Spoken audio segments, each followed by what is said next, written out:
안녕하세요. 저는 현재 일산에서 12살 아들과 6살 조카딸을 키우며 살고 있어요. 저희 아버지는 알코올 중독이셨어요. 하시는 일마다 잘 안 풀려 매일 밤 한 잔씩 하시던 것이 결국에는 알코올 중독까지 가게 되었죠. 중학교만 간신히 졸업하신 아버지는 어린 나이에 벽돌 공장에 들어가셔서 벽돌을 만드셨어요. 집안이 너무나 가난해서 돈을 버셔야 했죠. 그 즈음 엄마를 만나 둘이 결혼을 했다고 했어요. 아버지는 그 공장에서 오래 일을 하셨는데 나중에는 결국 공장이 망해버려서 직장을 잃으셨죠. 그리고 아버지는 청계천에서 새를 파는 먼 친척의 제안을 받아 알뜰살뜰 모은 돈으로 새를 사서 키우셨대요. 인꼬와 문조 같은 새들이요. 새끼 새들을 청계천 새 장수들에게 파는 일이었죠. 하지만 아버지가 그 당시 살던 조그마한 집에 연탄가스가 새서 새들이 모두 죽어버렸대요. 아버지와 어머니만 간신히 사셨죠. 그렇게 얼마 안 되는 모은 돈도 모두 날려버리셨다네요. 그 이후 아버지는 주물 공장에 취직을 하셨는데 어처구니 없게도 아버지가 일을 시작한 지 3년 만에 그 공장은 부도가 나버렸다고 했습니다. 그렇게 아버지는 또 일자리를 잃으셨죠. 이후 아버지는 지인의 소개로 화분을 만드는 작은 사업을 하셨어요. 말이 사업이지 시골에 땅을 조금 사서 비닐하우스로 공장을 만들고 그 안에 작은 도자기 가마를 만드셔서 화분을 구워내셨죠. 그렇게 몇 년을 힘들게 일하셨는데 결국 납품을 받아주기로 한 지인의 회사도 망해버려서 아버지는 돈까지 못 받고 결국 화분 사업을 접으셨어요. 그 즈음에 아버지에게는 많은 빚이 생겼죠.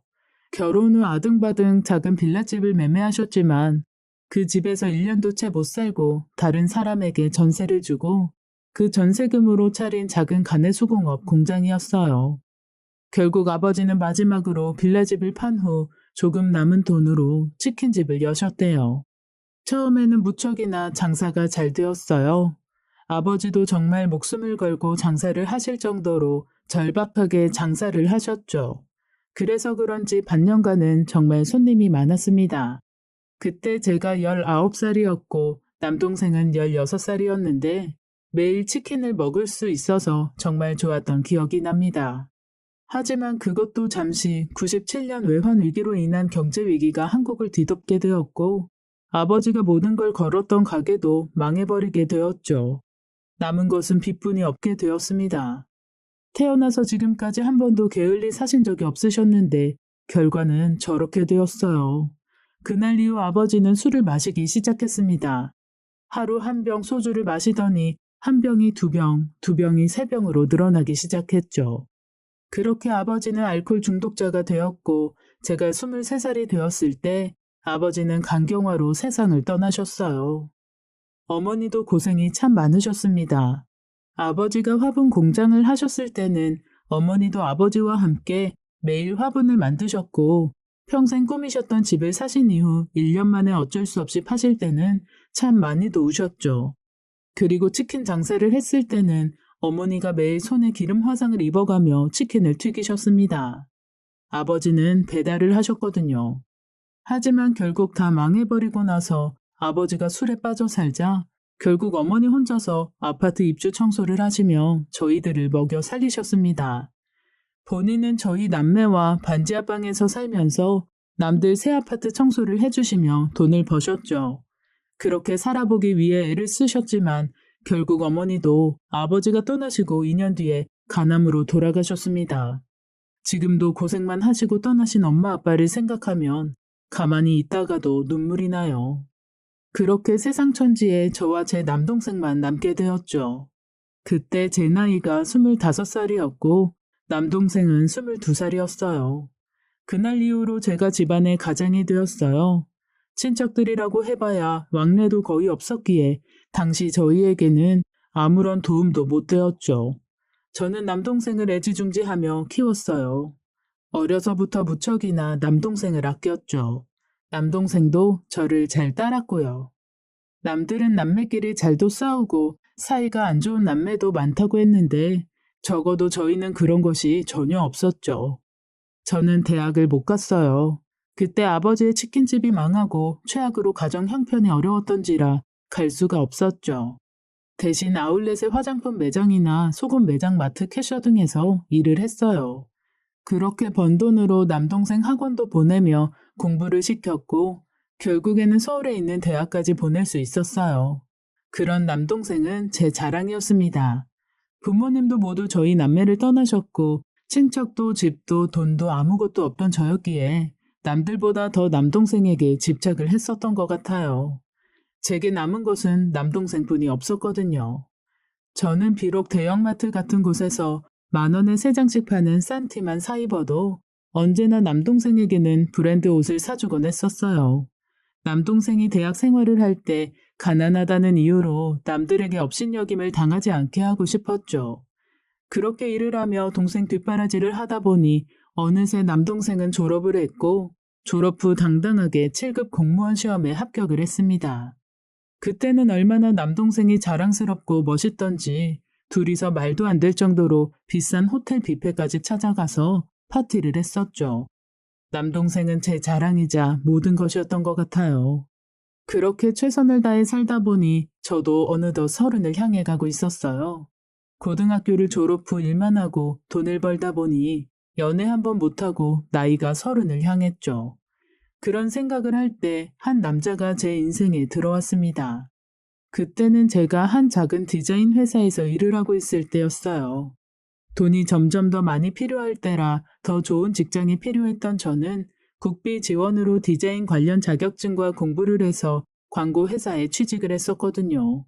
아무튼 그때 제게 관심을 가져준 남자가 나타났는데 그 남자는 제가 다니던 회사와 업무 협약을 맺은 조그마한 인테리어 회사의 과장님이었어요. 처음 그 남자가 제게 관심을 표했을 때 저는 무척이나 당황스러웠습니다. 태어나서 처음으로 제게 관심을 가져준 이성이었거든요. 과장님은 저보다 7살이나 많은 남자였어요. 그런데 저는 그런 나이차가 더 좋았습니다. 어려서 아빠를 좋아했던 저였기에 아빠가 세상을 떠난 후 언제나 아빠처럼 저를 품어줄 남자가 이상형이었거든요. 그렇게 저는 과장님의 데이트 신청에 응했고 저희는 약 1년간의 연애를 했습니다. 연애를 하며 알게 된 사실은 이 남자 이혼남이었어요. 이전 결혼 생활 중 아이는 없었고 약 1년간의 짧은 결혼 생활을 끝으로 이혼을 했다고 했습니다. 이혼의 이유는 여자의 외도라고 했었는데 그 당시 저는 과장님에게 푹 빠져 있었기에 그 남자가 하는 말을 모두 믿었고 이혼이라는 것이 흠이라 생각하지 않으며 만남을 계속 이어갔어요. 저도 딱히 볼 것 있는 사람은 아니었거든요. 하지만 그것이 제가 한 가장 큰 잘못 중 하나였나 봅니다. 그렇게 저는 과장님과 계속 연애를 했어요. 참 매너도 좋고 제 말 한마디면 달도 따다 줄 것 같은 남자였죠. 그래서 1년간의 연애 이후 그와 결혼을 하게 되었어요. 남편은 한 회사의 과장이기는 했지만 제가 다니는 회사만큼 직원이 5명도 안 되는 작은 회사였기에 과장이라는 직함이 큰 의미가 없는 사람이었어요. 받는 월급도 저랑 크게 차이도 안 났었죠. 하지만 홀어머니를 모시고 있던 그였기에 모아둔 돈도 별로 없었습니다. 결혼 후 안 사실이지만 이혼하며 위자료로 그나마 있던 재산도 다 전부인한테 모두 뺏겼더라고요. 남편은 언제나 들키고 나면 진실을 말하는 사람이었습니다. 이혼을 했다는 사실도 전부인과의 문자 내용을 우연하게 들키면서 제가 알게 된 것이었고 이혼의 이유도 전부인의 외도가 아닌 남편의 폭언과 폭행이었다는 것을 결혼 후 알게 되었어요. 하지만 어쩌겠어요. 이미 결혼을 해버렸는걸요. 그저 저에게는 연애 때 모습으로 있어주길 바랬죠. 저와 남편은 결혼 당시 둘이 돈을 모아 서울에 방 2개짜리 낡은 주택집에 반전세로 들어가서 살았어요. 전세로 들어가 살고 싶었지만 형편상 그럴 수가 없었죠. 그나마 반전세로 들어간 것도 있는 돈 없는 돈 다 끌어다가 간신히 들어간 것이었어요. 남편은 언제나 월급을 받으면 100만 원씩 시어머니에게 용돈으로 드리곤 했어요.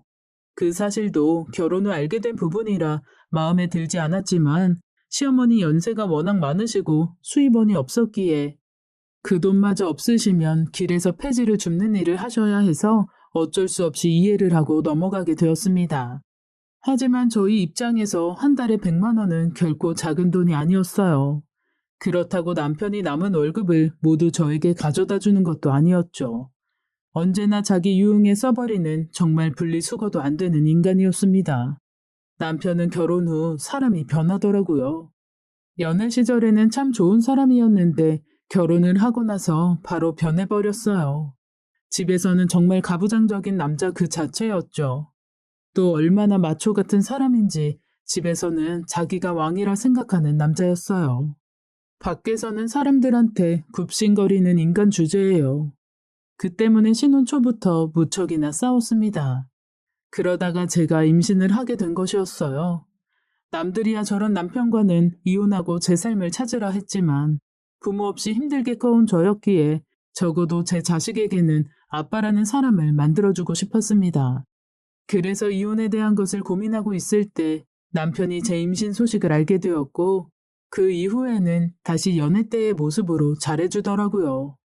그런 모습이 처음에는 거부감이 들었지만 나중에는 혹시 이 남자가 아이가 생기니 정신을 차렸나 하는 생각에 이르게 되었어요. 그래서 저도 눈을 한번 질끈 감고 남편을 용서하고 다시 살아보기로 했습니다.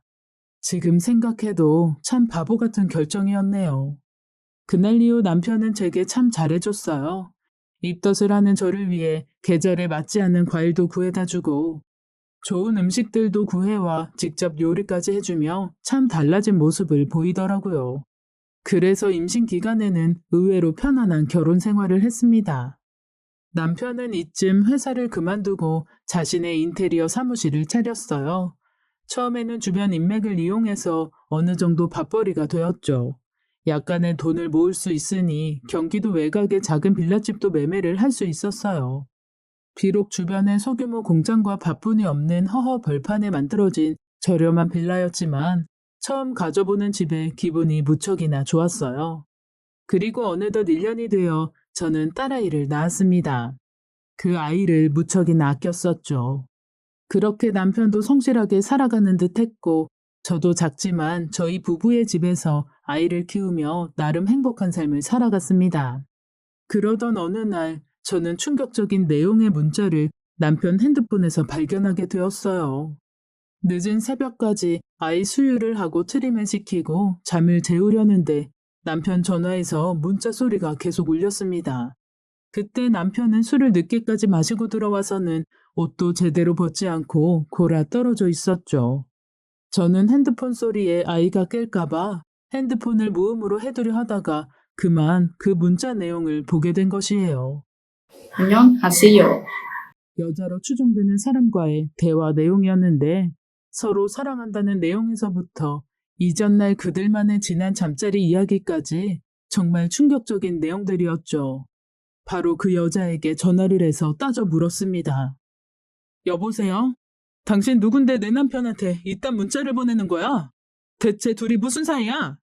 김민식 씨 핸드폰 아닌가요? 내가 김민식이 아내 되는 사람인데 당신 누구냐고.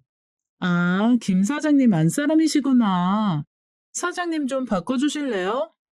네가 뭔데 우리 남편을 바꾸라 말아야?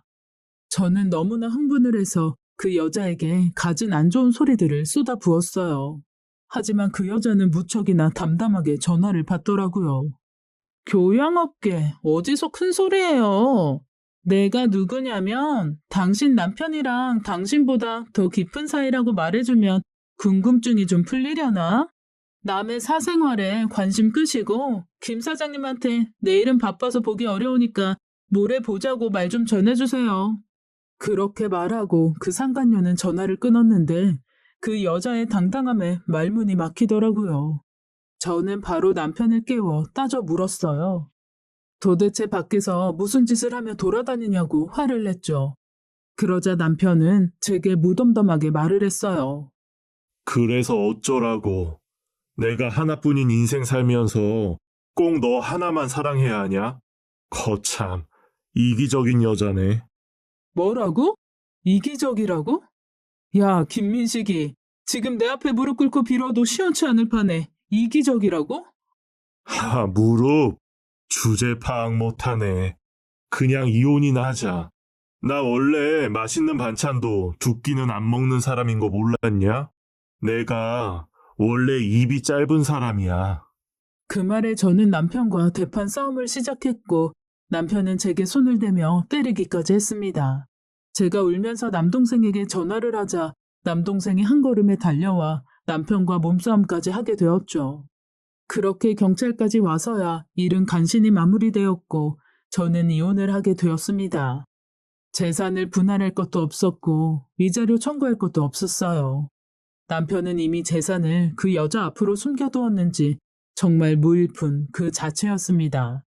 그때 살고 있던 그 빌라도 이미 저 몰래 상간녀 앞으로 명의를 돌려둔 상태더라고요.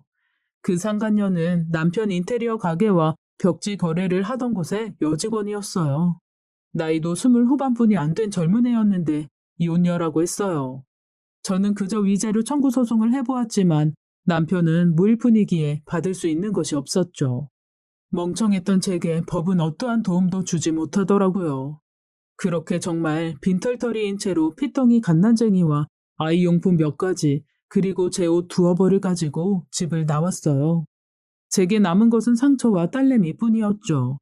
그때 매일 밤을 얼마나 울었는지 몰라요. 어쩔 수 없이 남동생 집으로 들어갔는데 그때 남동생은 결혼한 지 1년이 된 새 신랑이었어요. 신혼부부 집에 이혼한 누나가 들어와 있으니 얼마나 불편했겠어요. 결국 며칠 만에 남동생과 올케가 돈을 모아줘서 작은 오피스텔 원룸에 전세로 들어가게 되었습니다. 제 신세가 얼마나 처량한지 눈물만 나더라고요. 그때부터 저도 돌아가신 아빠처럼 술만 마셨어요.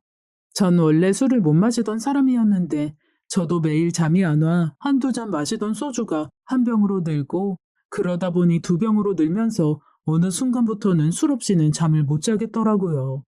그렇게 살다 보니 통장 잔고도 0원이 되었고 제 수중에 남은 돈이라고는 딱 12,000원 있더라고요.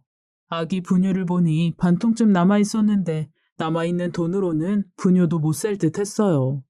그때 저희 집에 올케가 찾아왔어요. 올케는 주방에 널려있는 빈 소주병을 보더니 저를 매섭게 노려봤죠. 참고로 저는 올케한테 정말 못된 시누이였어요. 정말 인터넷에 자주 나오는 못된 형님의 대표적인 예였죠. 남동생이 결혼할 사람이라고 데리고 왔을 때부터 차갑고 싸가지 없게 말을 했고 혼수 품목도 깐깐하게 정해주며 정말 못된 시어머니가 할 짓을 제가 나서서 했었습니다. 사실 남동생은 제게는 자식 같은 정말 아끼는 사람이었는데 그런 동생이 다른 여자와 결혼을 해서 산다고 하니 마치 제 품을 떠나버리고 올케가 그런 남동생을 뺏어가는 기분이 들어서 엄청나게 못되게 굴었어요. 정말 글을 쓰면서도 느끼지만 그 시절에 저는 부끄럽고 또 부끄러운 사람이었습니다. 하여간 올케가 제 집에 찾아와서는 제게 화를 냈어요. 형님, 정신 안 차리실 거예요? 올케, 말 조심해. 나 올케 윗사람이야. 그렇게 윗사람 대접받고 싶으면 모범을 좀 보여보세요. 술 마시다가 죽을 사람처럼 왜 이렇게 살아요? 애는 굶겨 죽일 거예요? 올케는 그렇게 말하더니 가방에 아기용품을 막 싸기 시작했어요. 그러더니 제 딸을 들쳐안고는 자리에서 일어섰어요. 올케, 지금 뭐 하는 거야? 수아는 제가 데리고 가서 키울게요. 형님은 정신 좀 차리시고 술 끊으시면 그때 아이 보러 오세요. 안 돼, 못 데려가. 이제 나한테 남은 건 우리 수아뿐이 없어. 그렇게 애가 소중하면 정신 차리고 저희 집에 찾아와서 데리고 가시라고요. 술 끊고 직장에 취직해서 한 달 월급 받으면 그때 오세요. 아니면 수아는 절대 못 돌려주니까. 그렇게 말하고 올케는 현금 50만 원을 테이블 위에 올려두고는 집을 나갔어요. 나가려는 올케를 잡으려 했지만 학생 때 운동선수 출신이었던 올케는 어찌나 힘이 세던지 제가 두 팔로 달려들어도 한 팔로 저를 제압하더라고요. 그렇게 올케는 제 아이 수아를 데려가 버렸고 저는 그 자리에 주저앉아 펑펑 울었습니다. 저는 바로 남동생에게 전화를 걸었어요. 승민아, 지금 올케가 우리 수아 데리고 가버렸어. 네가 전화해서 뭐라고 좀 해봐. 그래? 잘했네. 잘해? 잘하긴 뭘 잘해. 수아는 내 딸이야. 너까지 왜 그래? 누나, 나도 지연이랑 같은 생각이야. 누나가 수아 키울 수 있는 상태가 되면 그때 우리 집으로 찾으러 와. 남동생까지 올케 편을 들으니 그때는 정말 올케가 너무 미워서 한동안은 매일 욕을 쏟아부었어요. 자기는 잘난 제 남동생을 만나 잘 살고 있으면서 저를 우습게 보니 저러는 거라 삐뚤어진 생각을 했고 그 울분을 술을 마시며 쏟아내었죠. 올케가 주고 간 돈도 술 마시면서 쓰다가 며칠이 지나니 조금 진정이 되었어요. 아이도 너무 보고 싶고 이렇게 가면 올케한테 지는 것 같아 이를 악물고 집에 남아있는 술들을 모두 화장실 변기에 쏟아버렸죠. 그리고 다음날 아침이 되자마자 바로 집을 뛰쳐나가 일자리를 알아보러 다녔어요. 어서 일을 구해서 한 달 일하고 아이를 찾아올 생각을 했죠. 경력도 단절된 제가 좋은 일을 구하긴 어려웠어요. 그러다가 예전에 알고 지냈던 지인을 통해 마트 음식 코너 주방보조 일을 구하게 되었어요. 지인의 친척이 운영하는 가게였는데 전국에 그런 매장을 여러 개 운영하는 사람이라고 하더라고요. 참 감사하게도 제 사정을 듣게 된 사장님은 월급도 꽤나 넉넉하게 챙겨주셨어요. 저는 그때부터는 다시 살아보겠다는 생각으로 이를 악물고 악착같이 살았습니다. 술이 너무나 마시고 싶었어요. 밤만 되면 제 처지가 스스로도 안쓰러워 눈물이나 술이 필요했었죠. 하지만 올케한테 뺏겨버린 딸 생각에 독하게 마음을 먹었어요. 한 번은 술이 너무 마시고 싶어 새벽에 미친 듯이 편의점에 가서 소주를 사온 적이 있었어요. 집에 와서 소주를 따고 벌벌 떨리는 손으로 술을 따라 마시려다가 꾹 참고 옆에 있는 물을 대신 벌컥벌컥 마셨습니다. 어찌나 많이 물을 마셨는지 나중에는 물을 토할 정도로 마셨어요. 그렇게 간신히 술을 참으며 한 달간 일을 하고 첫 월급이 나왔어요. 통장에 찍혀있는 월급을 보는데 하염없이 눈물이 쏟아지더라고요. 저는 그날 올케에게 오늘 아이를 찾으러 가니 준비를 해달라고 전화를 했어요. 그렇게 바로 당당하게 통장을 들고 남동생네 집으로 가는데 제가 이렇게 삶의 의욕이 다시 살아나고 결국 술까지 끊고 일자리까지 얻어 돈을 벌고 있는 모습이 모두 올케의 독한 행동 때문이었다는 생각이 들었습니다. 가는 길에 고깃집에 들려 큰맘 먹고 한우 고기를 사가지고 남았어요. 그걸 들고 올케네 집으로 갔죠. 집에 들어가니 올케가 거실에 상을 펴두고 정말 진수성찬으로 저녁을 차려두었더라고요. 제 딸아이는 저와 있을 때보다 훨씬 깨끗한 모습으로 살이 포동포동 올라 따뜻한 방에서 곤히 자고 있었어요. 한 달 만에 본 아이가 너무 반가워 물끄러미 보고 있는데 올케가 제게 다가와 그러더라고요. 형님, 새로운 시작을 축하드려요. 라고요. 그 말 한마디에 올케를 바라보며 그동안 미안했다고 하며 주저앉아 울었습니다. 올케에게 진심으로 너무나도 미안했어요. 그동안 내 남동생을 뺏어간 것 같다는 생각에 못되게 굴었던 것들과 이혼 후 못난 모습을 보인 것들이 모두 주마등처럼 스쳐 지나가며 연신 미안하다고 했죠. 남동생과 올케도 그런 저를 토닥여주며 그날 올케가 차린 근사한 저녁을 함께 먹으며 그동안의 이야기를 했습니다. 그날 이후 저는 제 딸아이를 다시 저희 집으로 데리고 왔어요. 제가 출근을 할 때가 되면 올케가 언제나 차를 끌고 저희 집으로 와서는 아이를 데리고 가서 제가 퇴근할 때까지 아이를 봐주곤 했습니다. 저는 그런 것이 올케에게 너무 미안했지만 올케는 그저 아이가 더 크면 돈 들어갈 곳이 더 많아질 테니 어서 자리 잡아 돈을 벌어 모으라고만 했어요. 그 말에 저도 열심히 일을 해서 10원 한 장 아껴 쓰며 모았죠. 올케도 언제나 제게 아이를 데려다 줄 때는 밑반찬들을 만들어 같이 보내주곤 했어요. 올케는 저보다도 5살이나 어린 사람이었는데 제가 볼 때 올케는 저보다 훨씬 더 성숙하고 마음이 넓은 사람이었습니다.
어느 날은 제가 열이 펄펄 끓어 일을 한 번 못 나간 적이 있었어요. 그날은 올케에게 미리 연락을 했죠. 오늘은 집에서 쉬어야 하니 아이를 데리러 오지 않아도 된다고요. 하지만 제 말에 올케는 바로 저희 집으로 달려왔어요. 왜 건강관리도 못하냐고 핀잔을 주면서 제 병간호에 죽까지 끓여주는 모습을 보니 5살이나 어린 올케가 마치 제 친정엄마처럼 보이며 눈물이 나더라고요.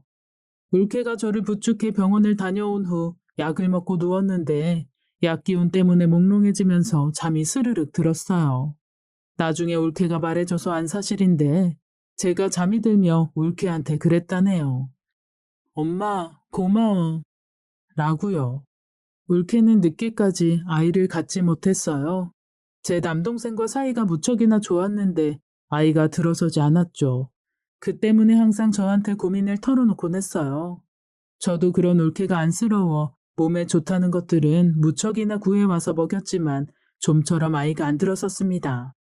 그러다가 저희 딸이 6살이 되었을 때 올케가 드디어 임신을 했어요.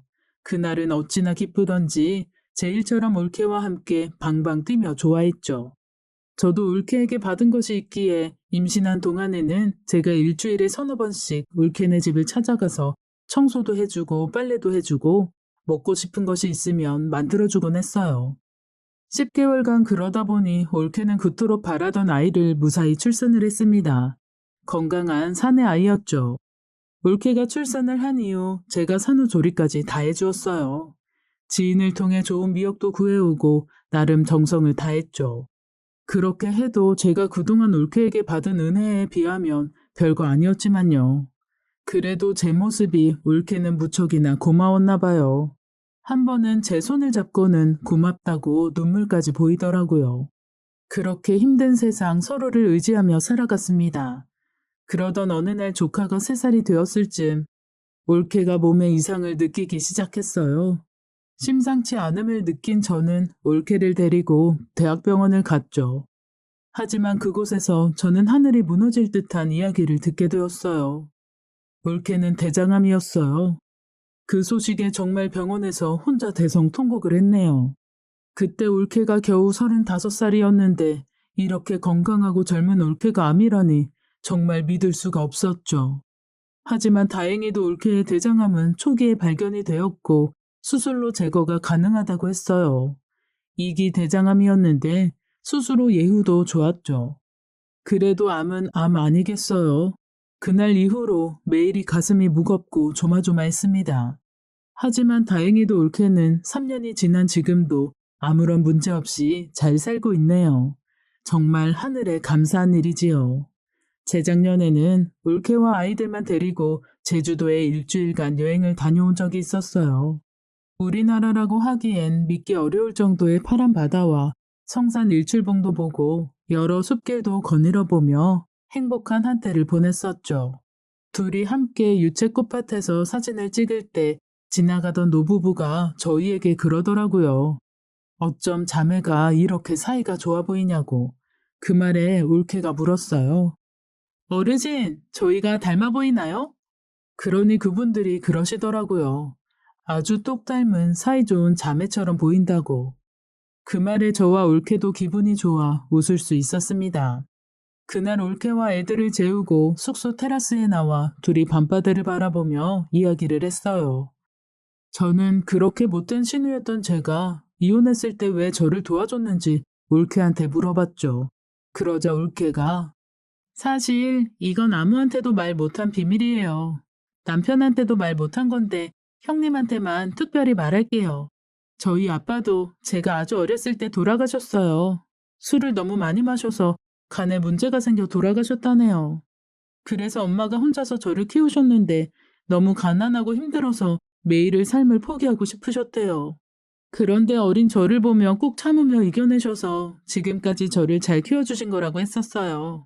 그때 형님 이혼하시고 술 마시면서 힘들어하시는 거 보니까 엄마 아빠 생각이 많이 나더라고요.